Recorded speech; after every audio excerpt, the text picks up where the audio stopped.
सुप्रभात बच्चों।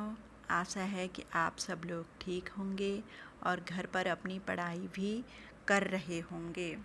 तो आज हम पढ़ेंगे हिंदी व्याकरण में संज्ञा और उसके भेद यानी कि प्रकार। तो सबसे पहले आता है संज्ञा किसे कहते हैं। किसी व्यक्ति, वस्तु, स्थान, प्राणी या भाव के नाम को संज्ञा कहते हैं। व्यक्ति मतलब कि राम, मोहन, सीता, गीता आदि। वस्तु मतलब कि जैसे मेज़, कुर्सी, सुई, हवाई जहाज़ आदि।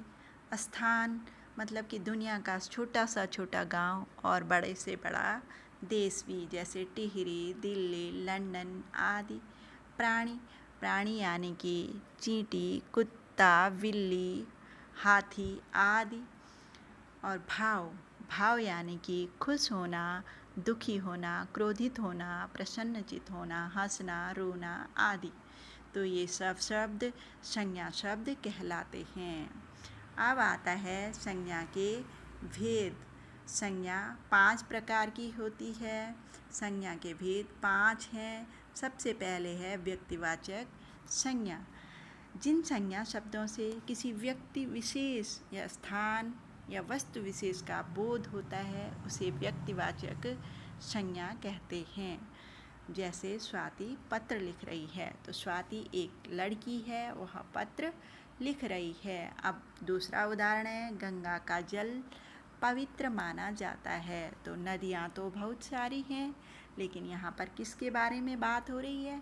गंगा नदी के बारे में। तो ये क्या है? हमारी व्यक्तिवाचक संज्ञा है। अगला है जातिवाचक संज्ञा। जातिवाचक संज्ञा जिन संज्ञा शब्दों से एक ही प्रकार के प्राणियों और वस्तुओं का बोध होता है उसे जातिवाचक संज्ञा कहते हैं। अब यहाँ पर उदाहरण दिया है मैंने कि किसान बीज बो रहा है। तो किसान एक विशेष समुदाय है, जाति है, जो कि हमारे लिए क्या है? फसल उगाती है। और दूसरा उदाहरण है मीरा ने घर का पूरा फर्नीचर साफ़ किया।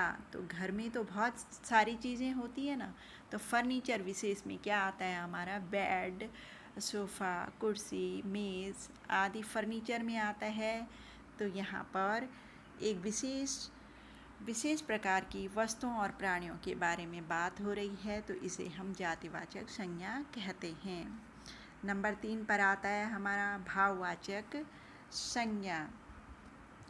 जिन संज्ञा शब्दों से पदार्थों के गुण, दोष, अवस्था, भाव आदि का बोध होता है उसे भाववाचक संज्ञा कहते हैं। पदार्थों के गुण, दोष मतलब कि जैसे कि जल बहुत शीतल है, मतलब उसका गुण क्या है? पानी का गुण है कि वो बहुत ठंडा है। अवस्था से मतलब है किसी आयु वर्ग की, विशेष आयु वर्ग से मतलब है। जैसे कि बचपन के दिन बहुत अच्छे होते हैं। तो बचपन से मतलब है बाल्यावस्था। तो उसको क्या सभी लोग उसको एक अच्छी अवस्था मानते हैं, क्योंकि उसमें ना किसी बात की फ़िक्र होती है, इसलिए बचपन की अवस्था क्या उत्तम मानी जाती है। अगला उदाहरण है माँ की बात सुनकर राहुल को क्रोध आ गया। मतलब माँ ने कोई ऐसी बात कही कि एकाएक राहुल में क्रोध के भाव उत्पन्न हो गए। तो ये हमारी भाववाचक संज्ञा के उदाहरण हैं। अगली संज्ञा है हमारी समुदायवाचक संज्ञा। जिन संज्ञा शब्दों से वस्तुओं या प्राणी के समूह या समुदाय का बोध होता है उसे समुदायवाचक संज्ञा कहते हैं। यहाँ पर मैंने उदाहरण दिया है कि कक्षा में विद्यार्थी पढ़ रहे थे। तो कक्षा में विद्यार्थी एक समूह के रूप में होते हैं, जैसे 8, 10, 15, 20 या 100, 50 भी हो सकते हैं। ऐसे ही बाज़ार में भीड़ है।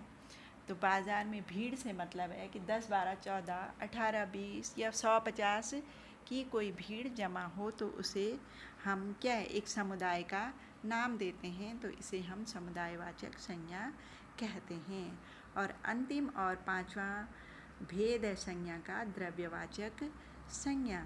जिन संज्ञा शब्दों से किसी धातु अथवा द्रव्ययुक्त पदार्थ का बोध होता है उसे द्रव्यवाचक संज्ञा कहते हैं।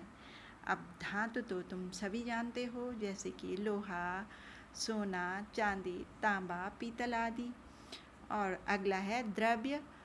द्रव्ययुक्त पदार्थ मतलब द्रव्ययुक्त से मतलब है कि जैसे हम किसी बर्तन में लेकर उस पदार्थ को गिराने लगते हैं तो वो एक धार के रूप में बहता है, जैसे कि पानी होता है, दूध होता है, शहद होता है, तेल होता है। तो ये क्या है, हमारे द्रव्य हैं। और इन द्रव्यवाचक संज्ञा में